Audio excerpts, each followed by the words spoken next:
Hey guys, it's Sandro here, and today's video is a detail on this Audi RS3.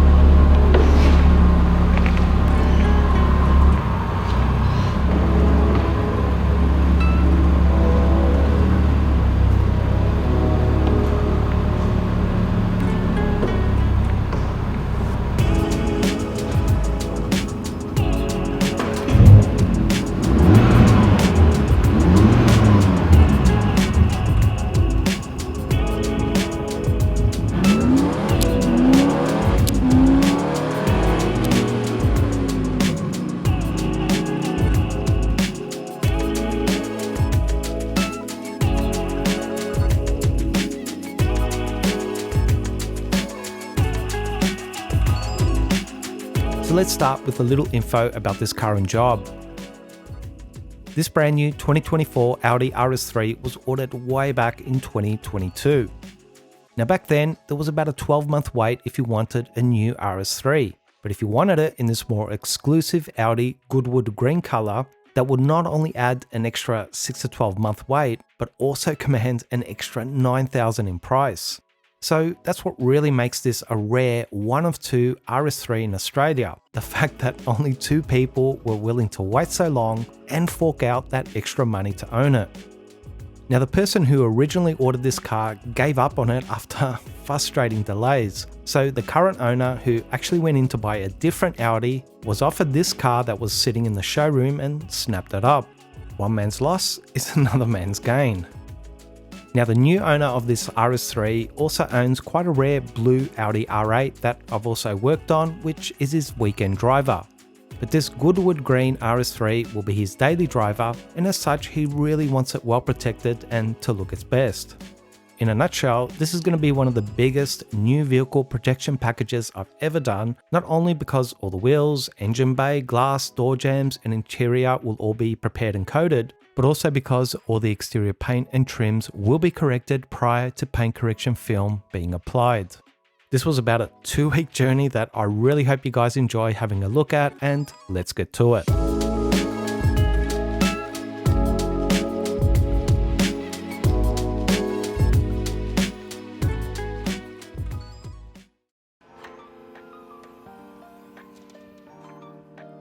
The first area to be tackled was the engine bay.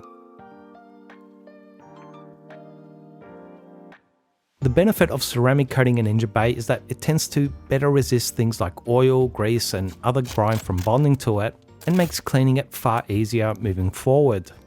Also, I'm not sure how well you could see, but there were some more severe mineral deposits on the engine bay, meaning there must have been a few pools of water sitting there for long periods, maybe during the boat ride over. So before we can get to applying a coating, we need to remove all the dust and other grime or contamination in order to achieve a successful bond with the ceramic coating. After masking a few water sensitive areas such as exposed electrical connectors and the alternator, the first step was blowing off any looser dust and particles.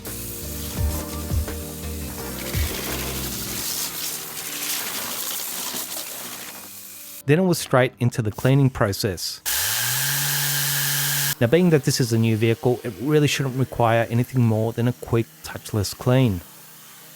I used a diluted degreaser solution in my Tornador air tool to basically break down and blast away all the surface contamination.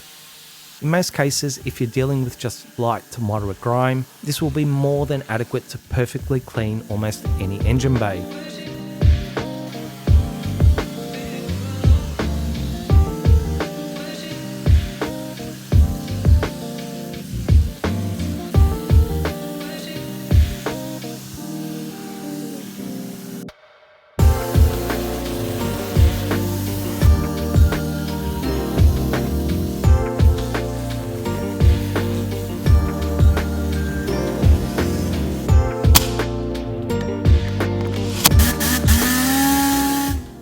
After all the areas were treated, I then switched to clean hot water in the Tornador's reservoir bottle to flush and rinse all the lifted grime and chemical residue off the engine bay.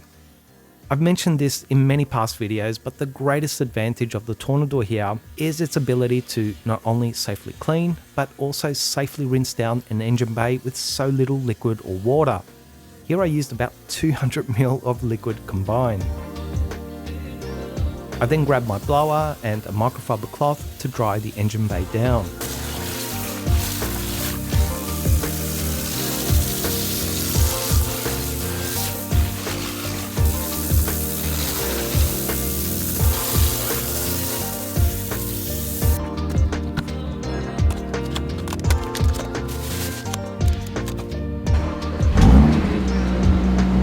The last step was turning the engine over and allowing it to reach normal operating temperature, which will expel and evaporate all the remaining moisture.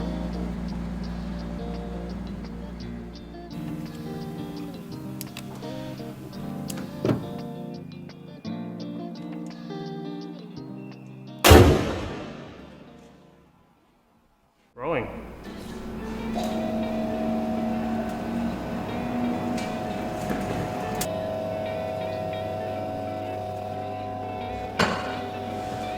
Next up was cleaning the wheel and wheel well areas.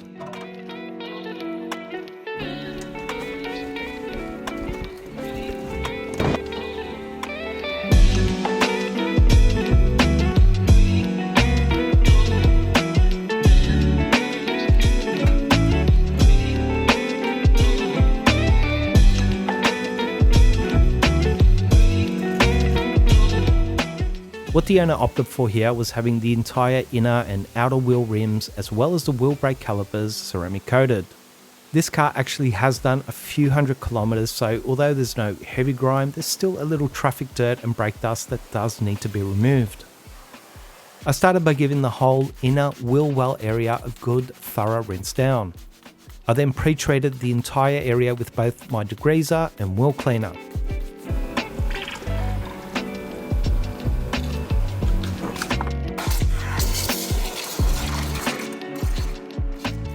That was then followed up with a strip snow foam treatment over the chemicals, which was left to dwell for a while in order to break down the minor contamination.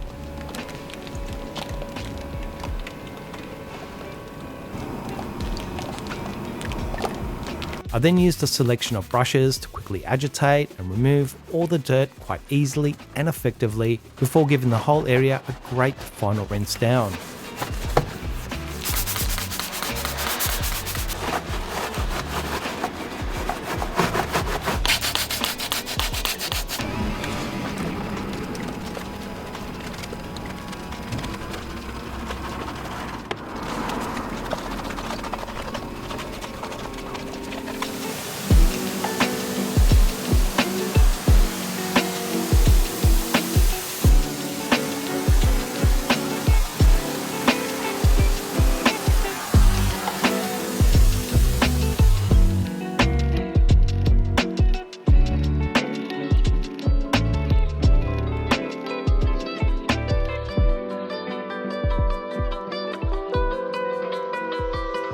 Let's go.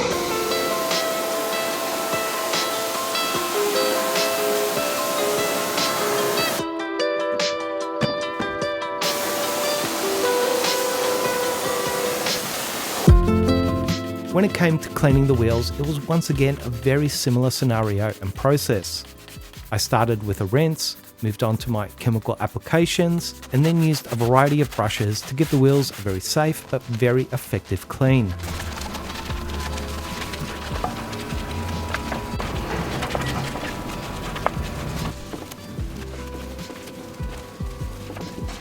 Just like the wheel wells, the wheels have obviously done a few hundred kilometers, so there was nothing too difficult about cleaning them. It's all about ensuring that the minor brake dust and road films are entirely removed so that the ceramic coating will have the very best opportunity to bond as strongly as possible.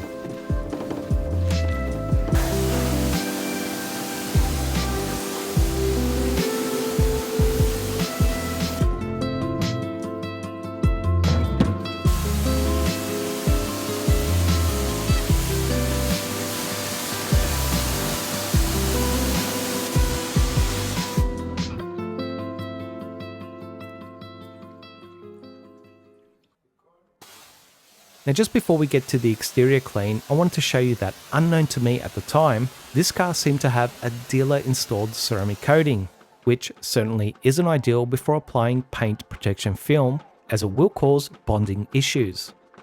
Now, if this coating turns out to be like almost every other dealership coating I've come across, it shouldn't be all that difficult to remove, but we'll see how that goes. Step 1 was applying a stronger alkaline-based strip snow foam solution and allowing it to dwell for a good 5 to 10 minutes. This step is all about degreasing and softening the traffic films, oils and general dirt, so that when I follow up with a very thorough pressure rinse down, I'll be able to remove as much of the looser contamination as safely and effectively as possible.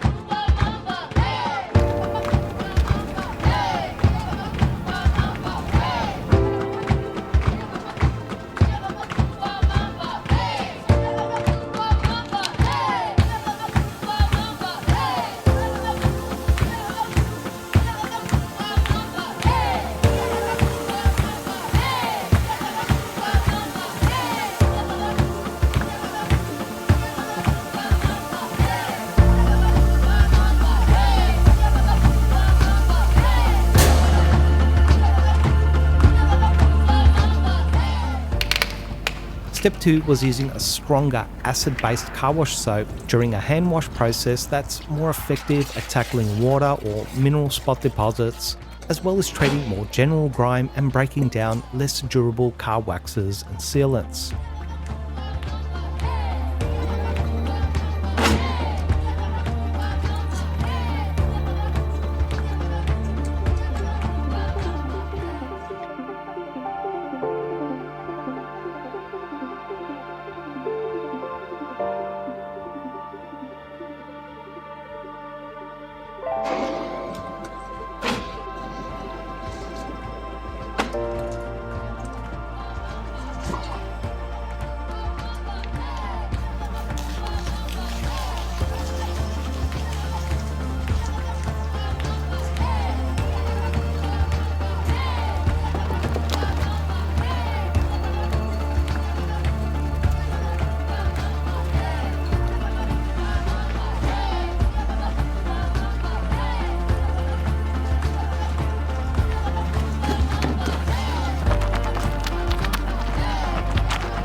Step 3 was using my Tornador air tool to clean and flush out some of the exterior trims and all the door jamb areas to make sure they are well cleaned prior to the correction and coating processes later on.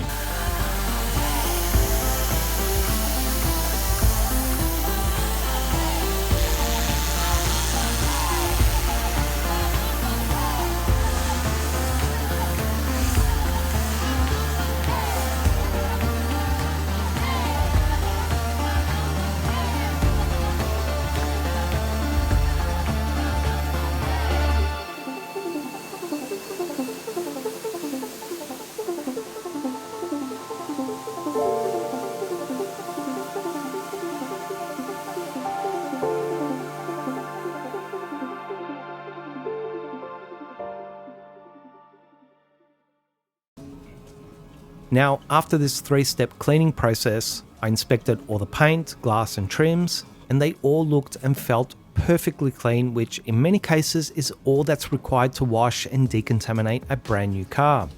However, the one issue that still remained was that dealership coating that unfortunately had not broken down and would need further treatment. Something that typically works well for me to remove older or lower quality ceramic coatings is a pre-treatment and physical clean using Purify. So I'll spray it on, allow it to dwell for a few minutes, and then I'll use a microfiber cloth to work it in for another good minute or two before rinsing it down.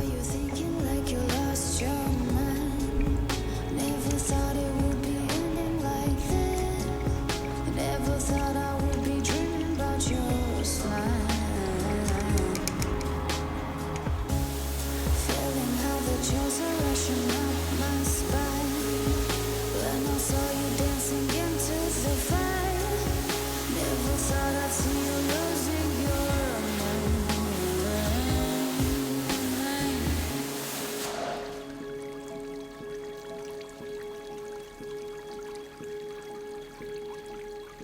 Hopefully you'll see that this worked perfectly to break down and remove the dealership coating, as the paint not only started to pull water but also went from feeling slick to feeling grippy, which is a great sign that the finish is completely clean and bare.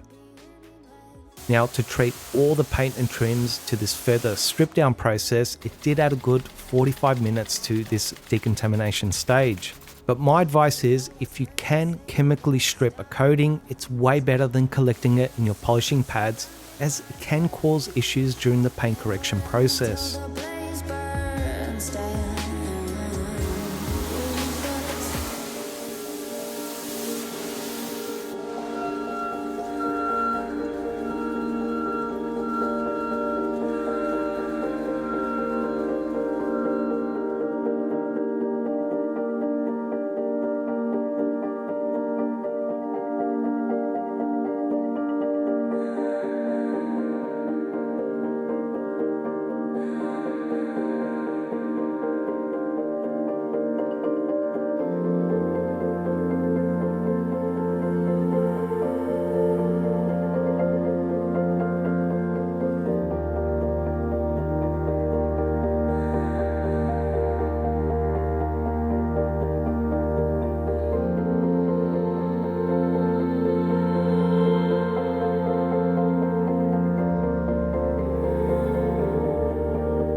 The first pre-correction step was an IPA wipe down.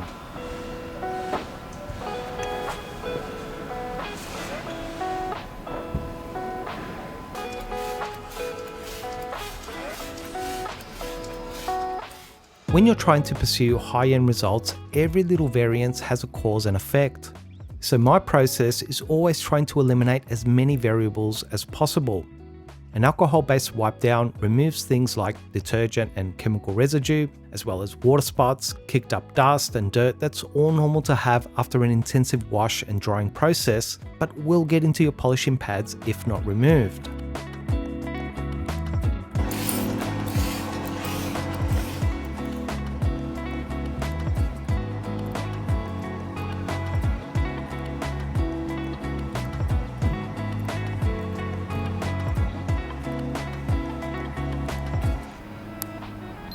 Next was measuring the paint.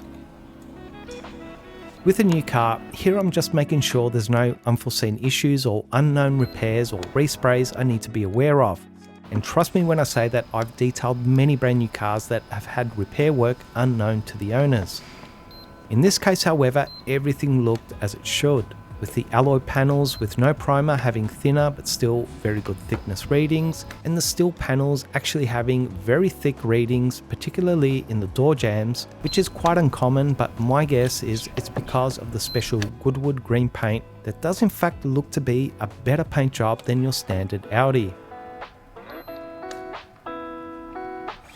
I also like to do a post-wash inspection with all the paint and trims completely clean and bare, as it's the best time to truly inspect their condition. Overall, I would say that the paint's condition is very typical for a new car, meaning it's far from perfect with many light swirls all over, as well as a few moderate defects here and there, the worst of which are on the softer piano black and clear plastics, which again is very typical. I can however see very dramatic rotary scratches and holograms on the carbon fibre upgraded trims, and the owner did point out a nice little chip on the bonnet, which I'll try and address as best I can.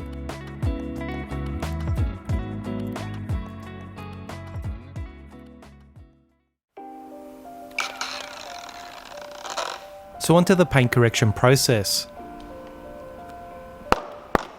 I started by doing a couple of quick test sections using just light polishes and light foam pads with very gentle technique on my large dual action polisher just to gauge what the paint is like. Now because paint protection film will be applied over the paint, the primary goal here is a little different. The main reason for polishing a new vehicle prior to PPF is to create a stronger and longer lasting bond with the film. This is something I've tested extensively over the last year, comparing polished to unpolished paint PPF installation, and it's so very clear that polished paint and trims always create a superior bond with every PPF I've tested. The film tacks and holds far better when stretching, it's less likely to lift back in valleys and crevices, and the edges roll in and secure far easier and quicker. Now just like ceramic coating a new vehicle, there's no law that says you have to polish beforehand, but it would be a lie to say that there's no benefit or increased bond or durability to the paint. The same goes for PPF. You don't have to polish prior to application, but the superior bond in doing so does strongly suggest a far better outcome with less chance of lift over the film's life.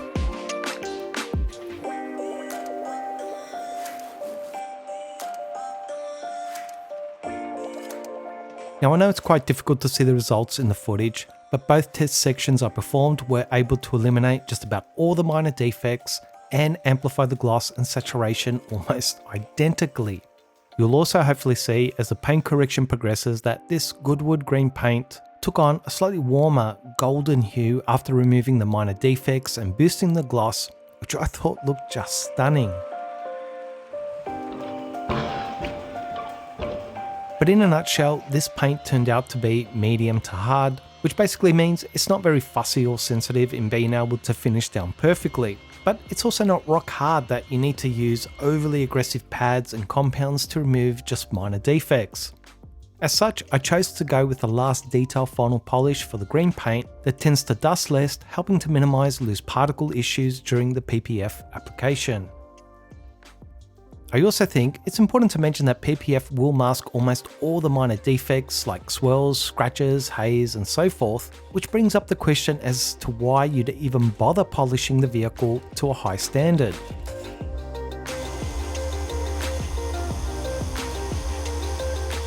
In essence, when you apply PPF, you're sealing over whatever finish the car paint has for the next 3, 5, or even 10 years plus. But make no mistake that PPF has an expiry date, and when that film does eventually need to come off, you'll be left with whatever finish you started with, meaning a swirled up or hazy mess, or a true showroom finish preserved in time. But even more importantly, on this particular job, that's what the owner of this car requested and wanted.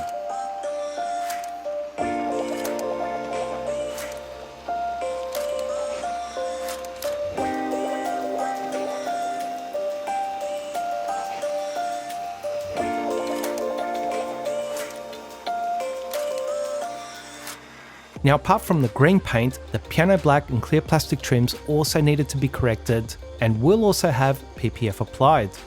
Now unlike the green paint, these trims had a far softer and more sensitive clear coat. As such, I found that I needed to switch to NV polish, which can dust a touch more but is also just so fantastic at finishing perfectly on these softer clear coats.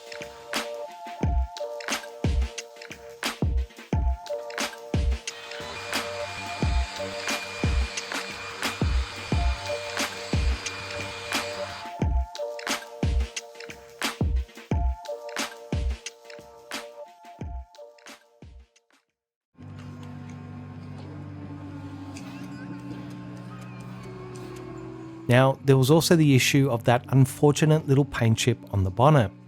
For a chip this size, the very best way to deal with it in my experience is to try and minimize its appearance with wet sanding and balance that with as little clear coat removal as possible. After all, this is a brand new car with quite a special paint, so the last thing I want to do is shave off loads of clear coat. I used a 2000 grit Cia sanding disc just cut into a strip over a soft backing block and sanded with water using zero pressure for about 10 seconds, checked my results, and then hit it one more time to level the chip just a touch more. That was followed up by using a wall pad and a cutting compound with a rotary polisher to remove the sanding marks. The final step was then using the same polishing pad I'm already using on the paint to remove the compounding haze.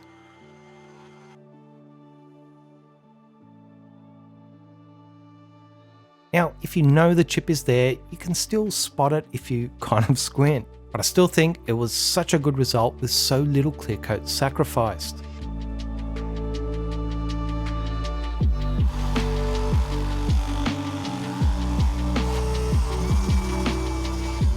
Now, as all the exterior glass will have a ceramic coating applied, it was also given a preparation polish using the very same polishing pads.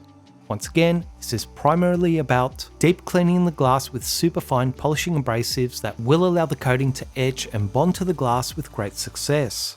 The secondary benefit is that it also does, in my experience, give the glass a little extra crystal-like clarity and finish.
Once all the paint correction was done, I did my very best to blow off all the dust and give the entire vehicle a very thorough top to bottom IPA wipe down.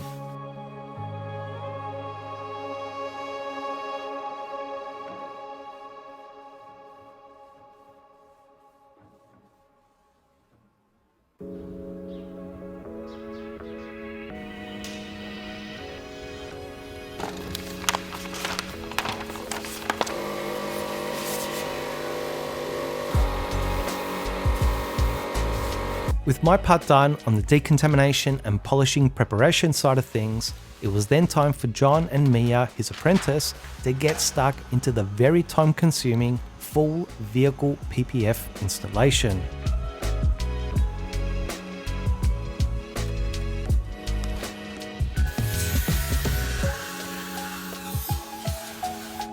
Trying to work out if there's, I reckon there's a little bit of overlap on the bottom.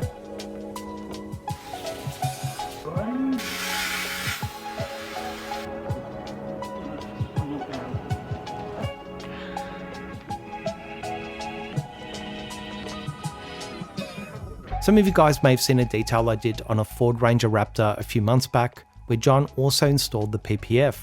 We actually met about a decade ago, we teach classes together and help each other out on certain jobs, with me obviously being more focused on the detailing side of things, and John being an extremely experienced vinyl wrap and PPF installer, taking care of that side of things.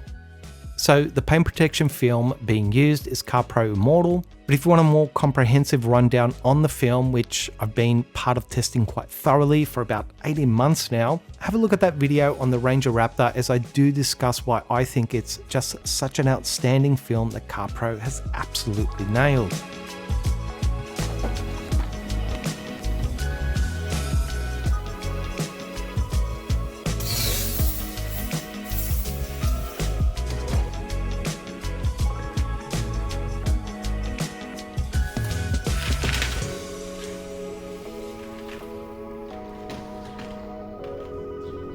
Now, I'm not an experienced PPF installer and I don't pretend to be, So I'll mostly just let you guys see a bit of John and Mia doing their thing here. But from a purely detailer side of things, the reason I've gravitated so much to Immortal is that it just looks so fantastic, having better gloss, clarity, saturation, and less orange peel or distortion than over half a dozen other leading films we've tested it against. In a nutshell, I have it on my own car and want it for my clients as it just looks so amazing, and at least so far has held up extremely well.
Now, over the 4 days or so the PPF was being installed, I had to mostly cease with this job and do a few other things, but with the wheels being off the car, I was able to get them coated and completed. They were given an IPA wipe down to start with, then using a foam applicator, which I prefer for wheels, the ceramic coating was evenly distributed over the rim face and wiped in several times to ensure a great thorough application.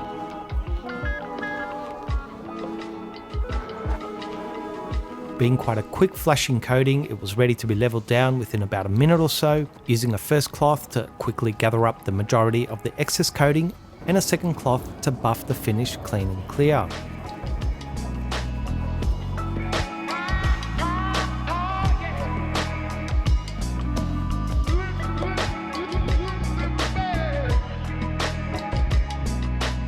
The very same process was then repeated on the inner barrel of the wheel, and after completing all the wheels and brake calipers and giving the coatings time to partially cure, the tyres were also dressed using a durable tyre sealant.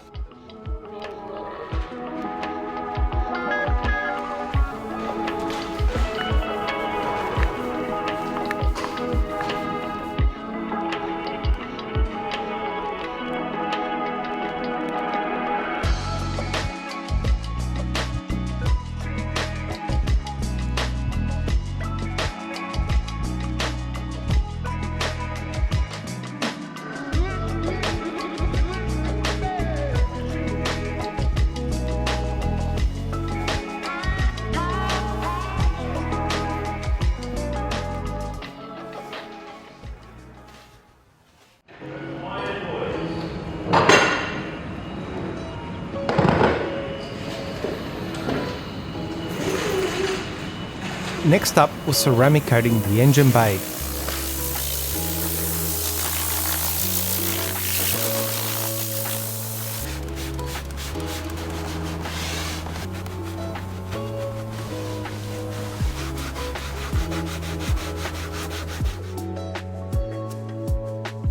Now once again guys, the coating process is very similar, starting with an IPA wipe down to remove any dust, fingerprints, oils and so on. And then section by section, I thoroughly worked the coating in, allowed it to flash and bond, and then leveled down its excess for a great clean and clear finish.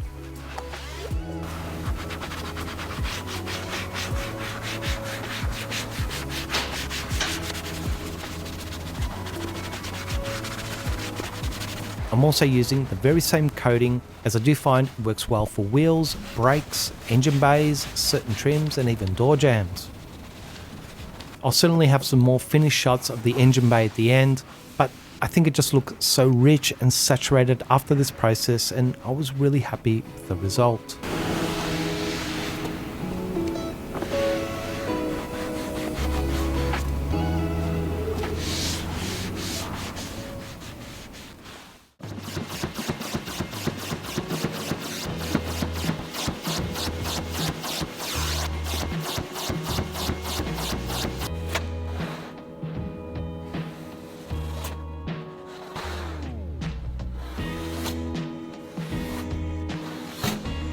The next area to be addressed was the interior cabin.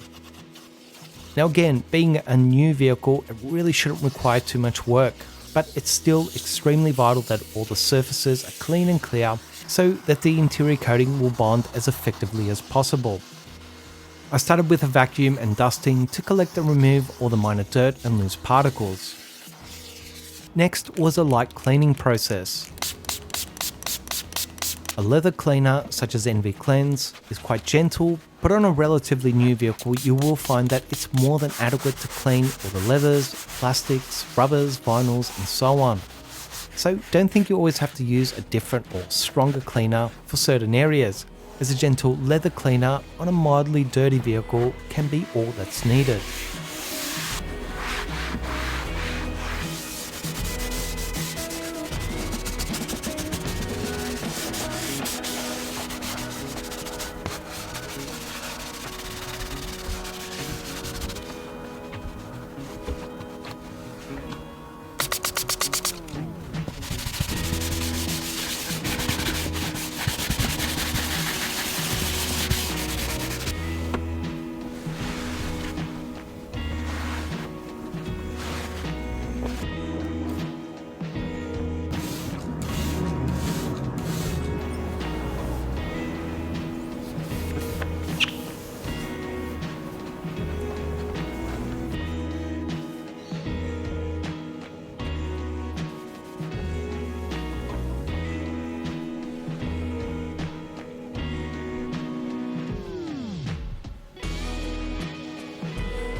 Once all the cabin was clean, it was then time to apply the interior coating. NV Guardian is one of my favourite interior coatings, and it's not just for leathers but can also be used on plastics, vinyls, rubbers, just like their interior cleaner. It's also water-based, so it is more gentle on delicate leathers and with no strong solventy smell, being quite user-friendly. I wiped it in and massaged it into each trim and then buffed it down to remove any high spots.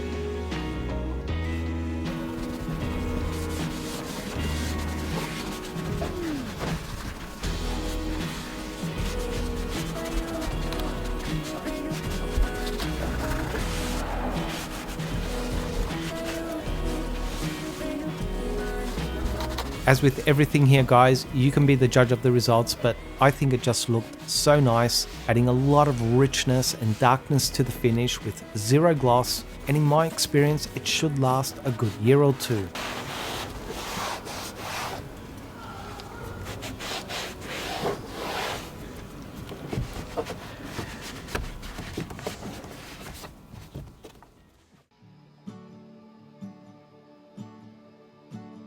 Next up was coating glass. Now at this stage, you've probably seen a little bit of repetition here with all the coating applications so far, and sorry to say, the glass was no different.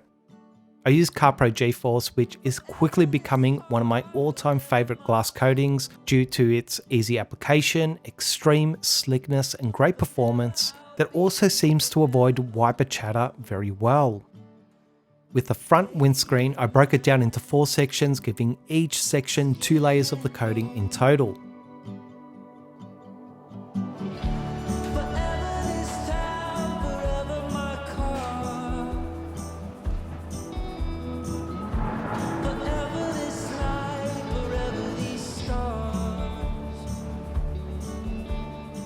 With the rest of the car's exterior glass, each panel was only given 1 layer, as 1 layer on all that glass will probably last longer than 2 layers on the windscreen.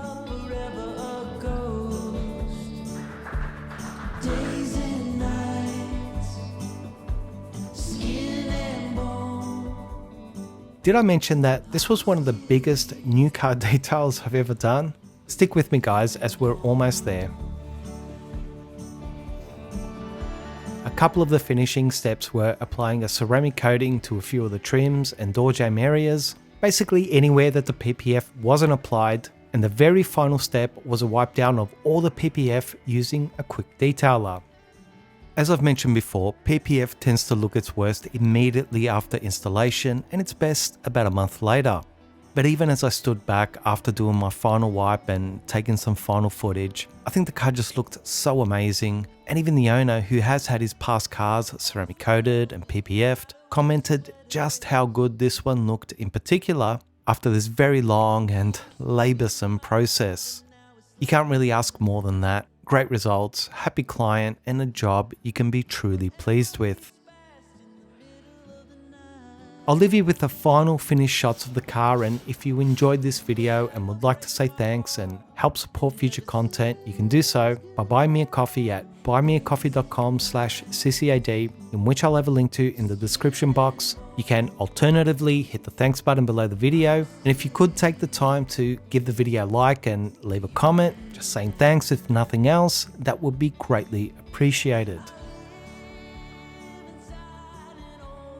Lastly, I hope you all are doing well, staying strong, keeping busy, and staying out of trouble. God bless, and I'll see you in the next one. It's unbelievable. So happy. Just absolutely gleaming, popping. It's beautiful. Yeah, now just enjoy it, man. Drive it. It's what it's for. It's well protected, so go for it. Yeah. Thank you so much. It's so good. So Yeah, good. no, you're welcome. Very, very happy. I don't really drive in the rain now.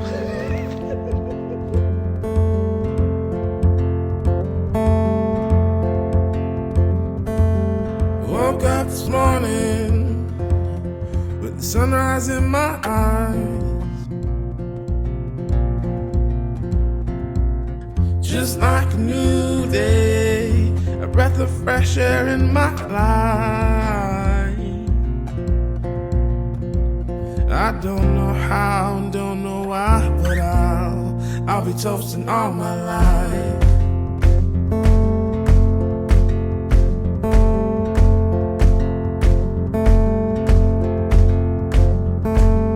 My boots and briefcase are waiting at the door.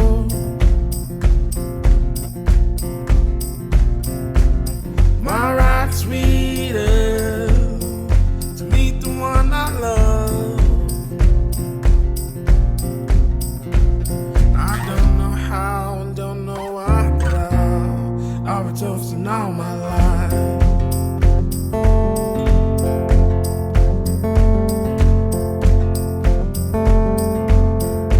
Oh, it's sweeter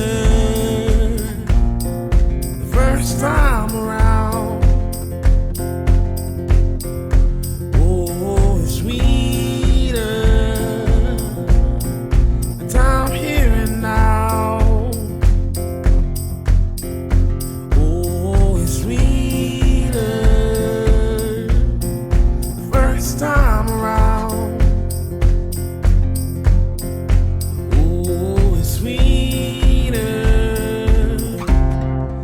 I'm here and now.